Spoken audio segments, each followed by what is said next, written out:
Hi, RJ. Welcome. Good to see you. Well, thank you. It's good to see you.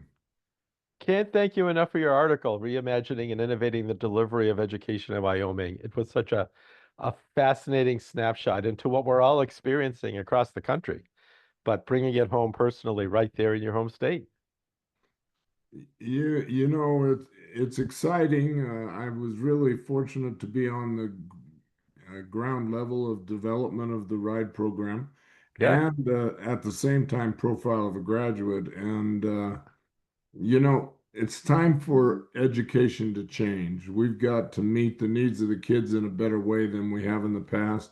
And I think it's difficult because nobody has a real good path as to what that means, but right. we've got to try to do something rather than just sit back and say, well, we're going to bore them to death because we're doing a pretty good job of that right now.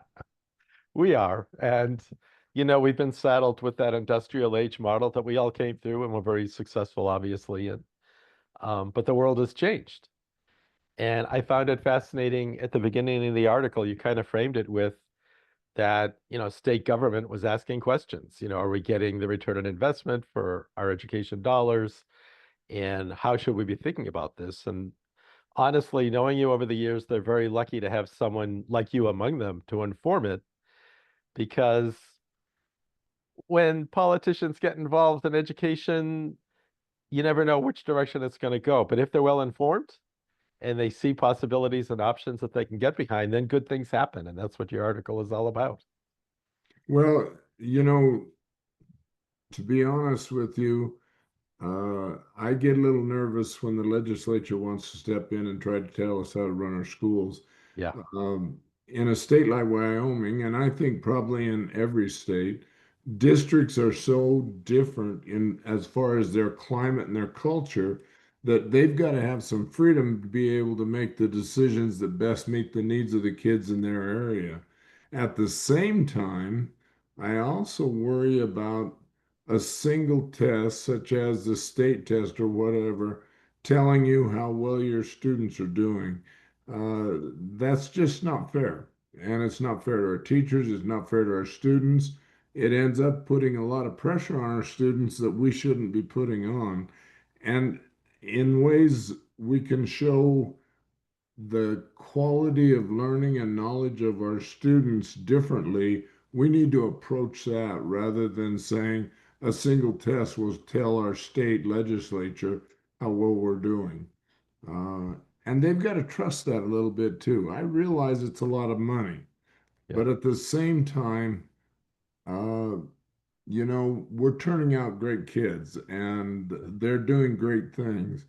And we've got to recognize that and understand that that's really part of that educational movement that helps to move them along to where they're best meeting their needs and their likes and their future.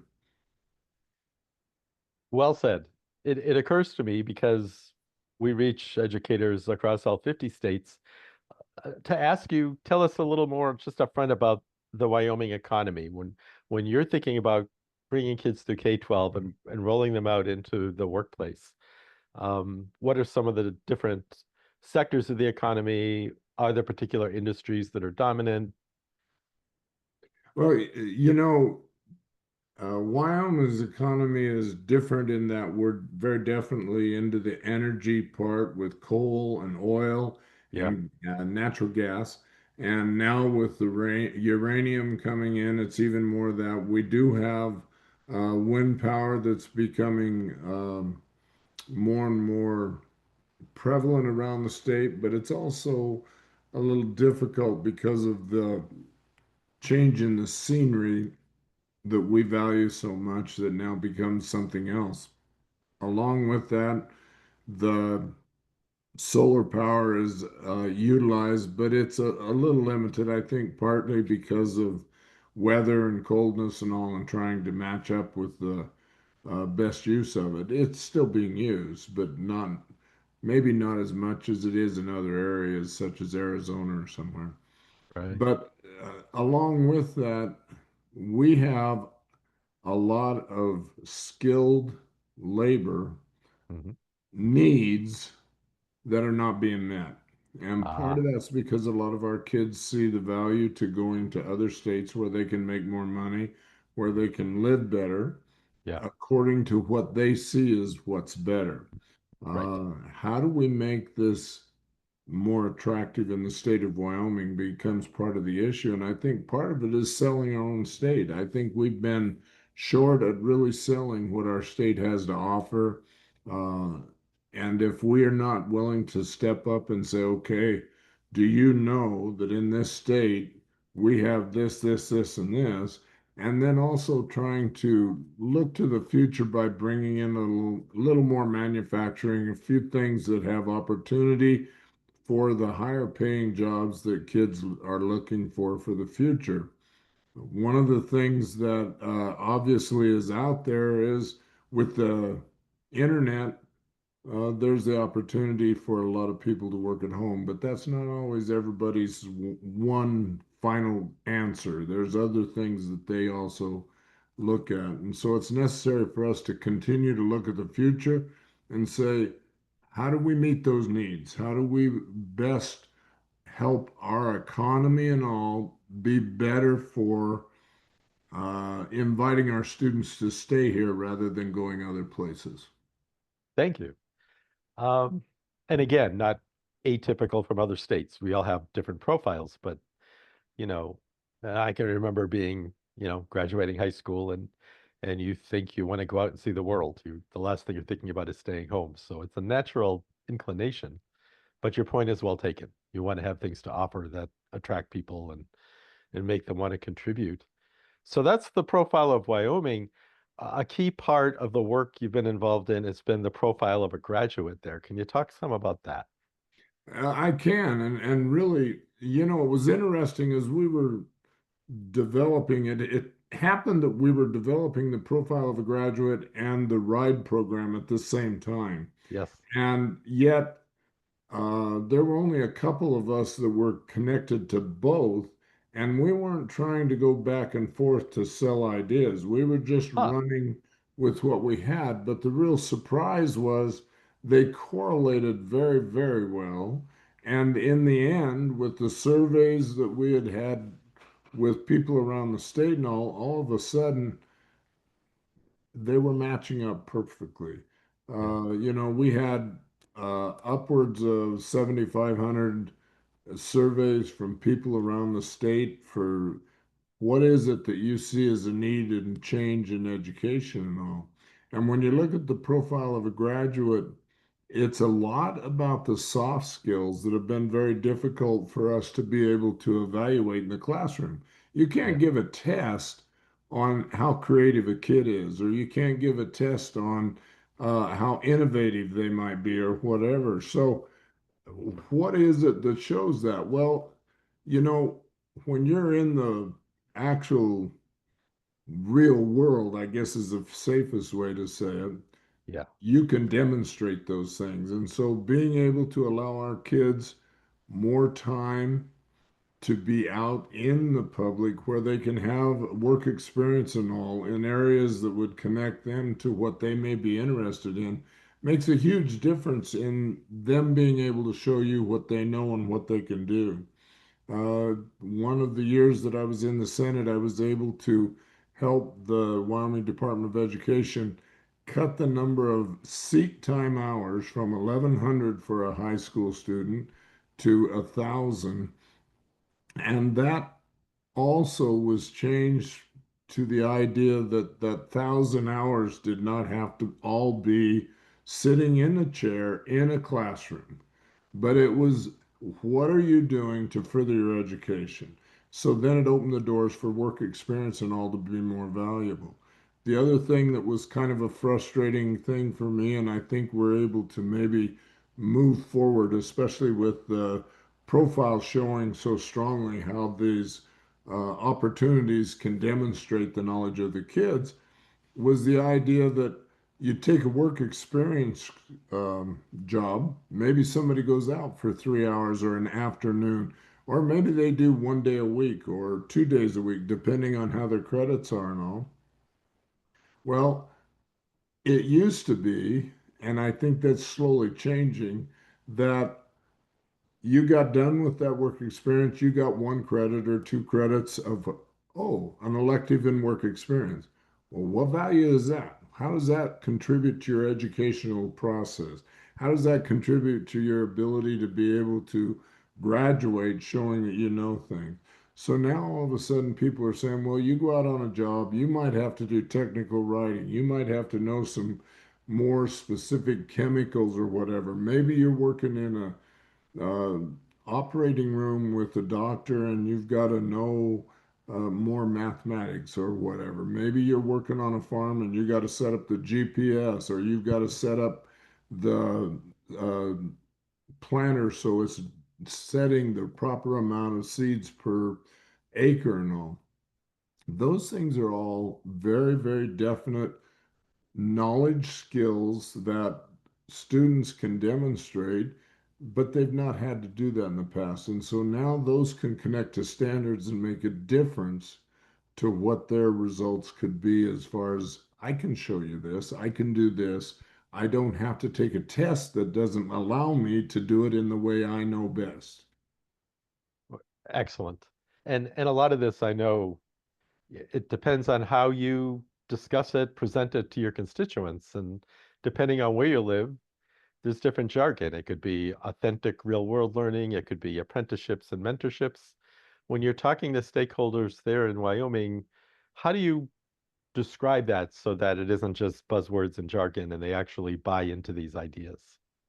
Well, that's a good point. And first of all, the surveys really answered a lot of that because people wanted that kind of education and that kind of knowledge from their students. And it's important for us to not shut the door and say our teachers know everything and you stay out of it. It's important to bring our parents in and be involved and Yep, better understand. You know, we need to make sure that our students are buying into their education because you know as well as I do that if somebody's buying into something, they have more meaning and more value to what they're going to do than if they are just having it shoved down their throat. Well, yep, that goes true for the parents too. Uh, when our kids get to high school, I think a lot of our parents have a tendency to be a little bit nervous about what's being taught and how much they might know to feel comfortable going in. yeah, We've got to have them come in and show that they know much more than they think they know. yeah, If we're teaching this stuff to show true applications in the world we live in, then the parents are going to say, I do that. I understand that. But if we want to be teaching theoretical and we want to go into the abstract world instead of a better, well known world that we all live in, yeah, we're not going to get that across very well. And the unfortunate thing is, we're not getting it across to our kids either. I was a math teacher. Uh, I thought I was doing a bang up job. I taught Pythagorean theorem. By golly, we can get a right angle and we could figure out the squareness of a house or whatever. So I asked the kids to show me how that would relate to the world they live in. Well, they all could do a squared plus b squared equals c squared without a problem, but they could find the hypotenuse, they could find the opposite side or the adjacent side. But when you asked them to put it in the world they lived in, they had no idea. And that right, was where I was saying, I'm missing the boat. That's my problem, that's not theirs. If I don't make those connections, they see no value to it. And if they see value to it, they're going to learn it.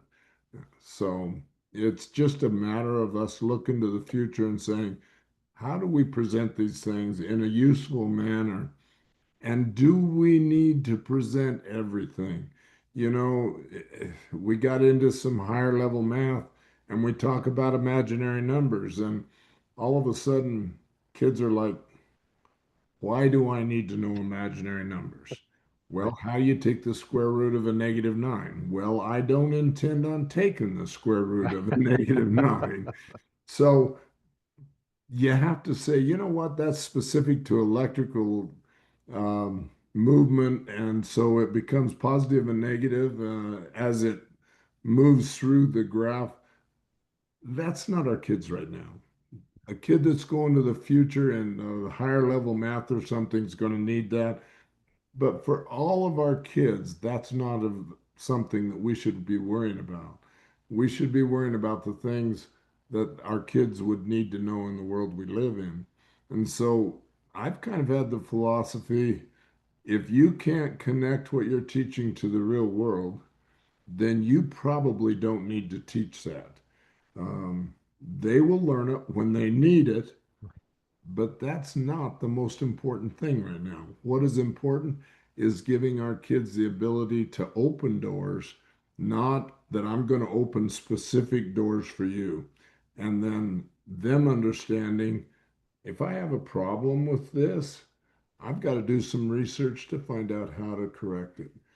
Make them show ownership to what they're doing. Make them believe the value of all of the stuff they're learning in the world they live in. And So, it's so true. And I'm thinking as you're talking, the child coming into classrooms today is just walking in um, a different profile of a student, even generically. They've already got expectations that they create on their free time, that they make connections all over the world in their free time. And so they come in wanting it to be relevant. How is this going to apply to me? And that's been a real challenge because education as an institution is slow to change.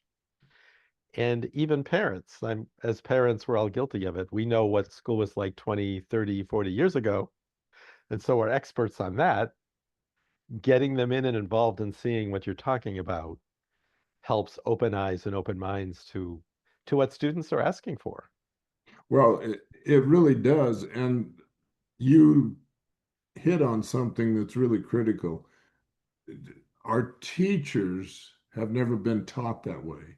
Right, And that's because everybody that goes into education figures what's happened in the past is what we need to go ahead and teach.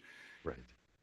The other thing is having good leadership that's willing to be open to the innovation and the idea to try new ideas. And Yes, if an idea fails, you know what?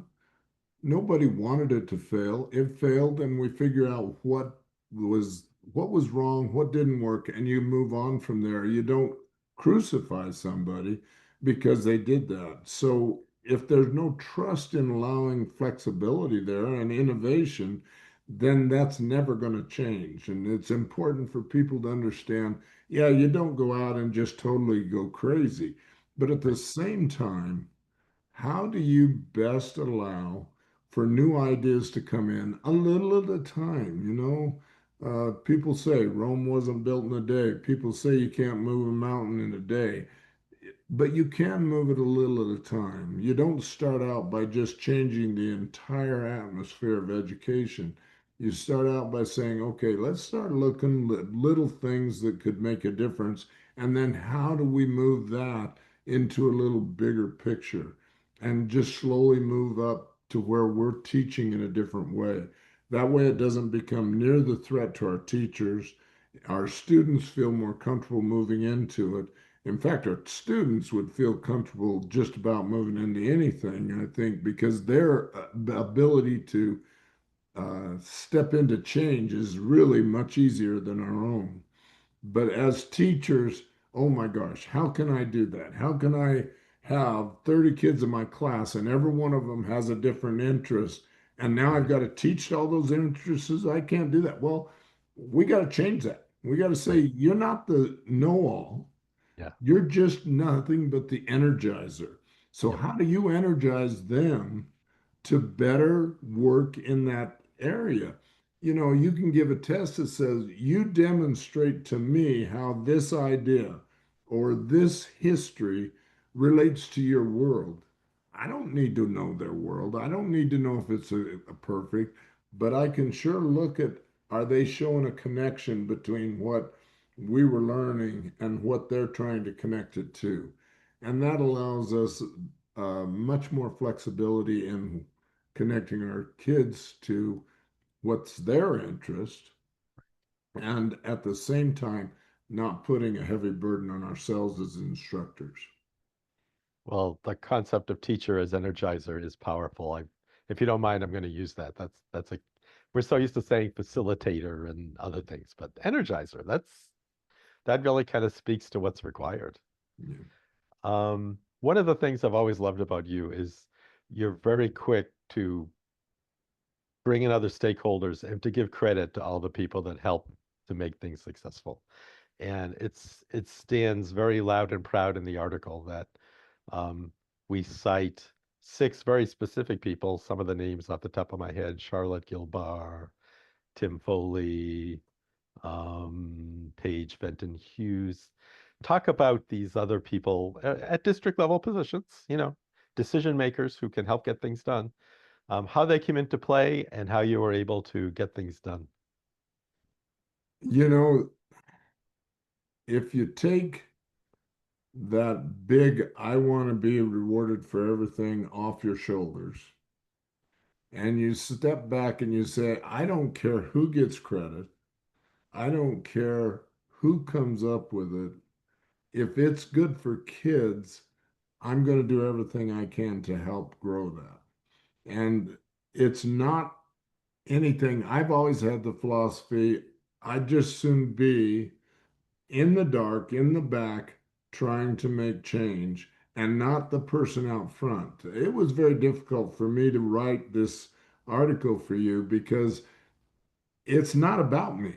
Right. It's about our kids and it's about all these wonderful people in our state that do a great job of teaching and leading and leadership and all. I am just one very small part of that.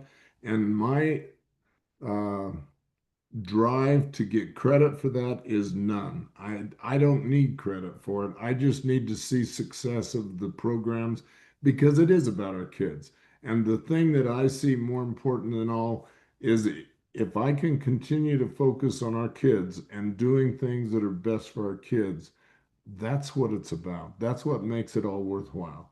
And I do have a passion there. I do love education. I love being involved with kids. It's fun to listen to them, to learn from them, and adults too. Um, you know, there's so many different views out there, and you got to be open-minded and not close yourself up to them so that you can see how things can make a difference in a number of different ways. There's no one simple answer, and I sure don't have one simple answer. I just love working with others to come up with the best solutions. Well, you live it, you show it in everything you do, and it's inspirational. And I have to say, in a time like this where there's so much disruption going on, whether you wanted to be a change agent or not, you have to look at where we are and say, here's an opportunity to get some things done that we seemed like we were in gridlock for a long time and we weren't going to make changes. So, Well, it's important when there's opportunity or when opportunity arises to try to move forward on it and not step back. Don't be afraid of the future. yeah, Embrace the future and see how we can best live within that because it's not going to go away. It's yeah, like AI. When artificial intelligence came in, there were a lot of people that said, "Oh crud, how do we keep that out of the classroom? How do we watch this? How right, do we watch?" And I was saying, we're going about it the wrong way. yeah, We need to embrace it. We need yeah, to say, you know what? You can use AI, but understand that when I question you about your article you turned in or the material you provided me, you better have the answers to it and not AI have the answer. Because I want to know that through the work that AI helped you with, you learned something, not you cheated on something. And so it was important to try to say, no, no, no, embrace it because they're going to use it. It doesn't matter whether it's kids, it doesn't matter whether it's adults. When you pick up a resume of somebody's and you're looking at interviewing them for a job and all, we can make, I mean, the biggest crooks out there can make darn advertisements on your Facebook page or on your email look as real as anything.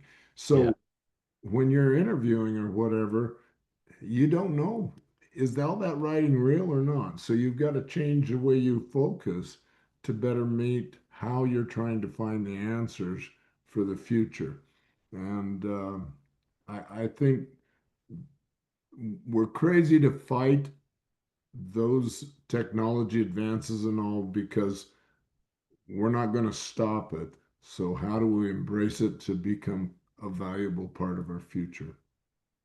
Very well said. You've been appointed to the Wyoming State Board of Education. Congratulations. What does that work like?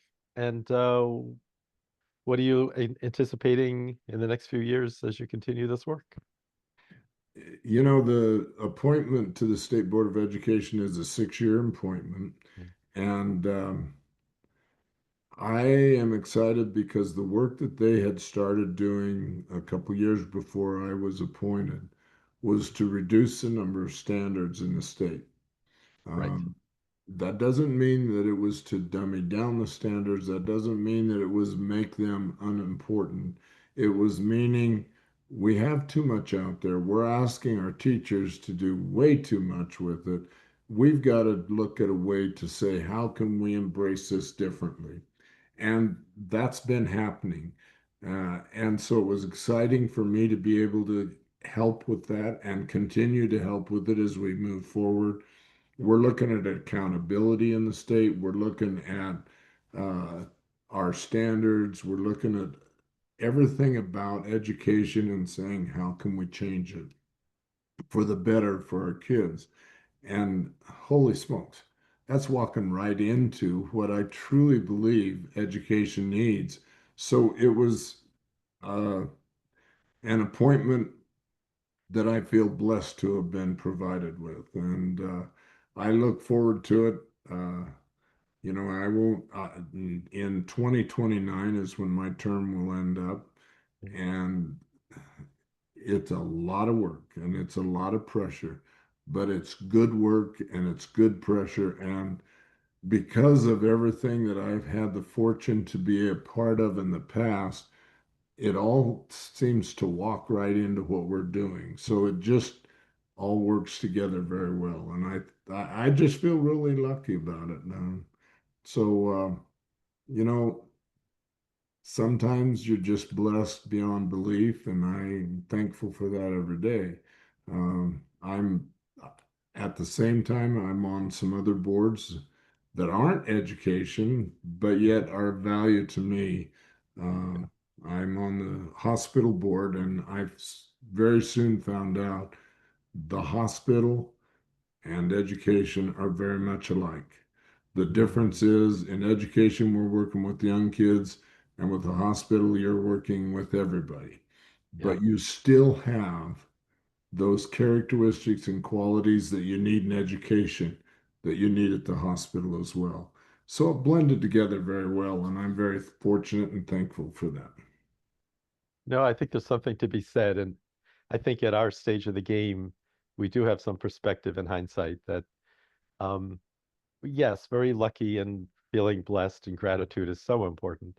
But when you look back, there's something very incidental to all of it, that as you pursued your career and doors opened and questions were asked and answered, it's led you to this place. And that's probably why it all kind of nicely dovetails together is you've been in a very authentic mission for a long time. And so the common denominators are there because you've been on a real, genuine journey. Well, you know, you have a good point, and I often think of that song by Jay and the Americans, Only in America. Yeah, Can a poor boy rise up to be president? You yeah, know, yeah, uh, I started out, my dad was a worker on a farm. My mom was working in town at a bank as a teller. Uh, we were very poor, and I didn't know what poor was because you're living on a farm and you think everything is great. right. As we moved forward and I got through high school, went to college, first one to get through college, um, things just seemed to continue to work out. And I was very lucky and very blessed. But that song kept coming through my mind is, well, by golly, if you want it, you can be it in the United States. You just got to step up to it. So uh, Amen. embrace your future and do what you can that you feel passionate about that will help all. So Well, we definitely end on a high note. And All I can say is the state of Wyoming is lucky to have you. We in the profession of education are lucky to have you. And personally, I'm just honored to call you a friend and colleague. Thank you for everything you do.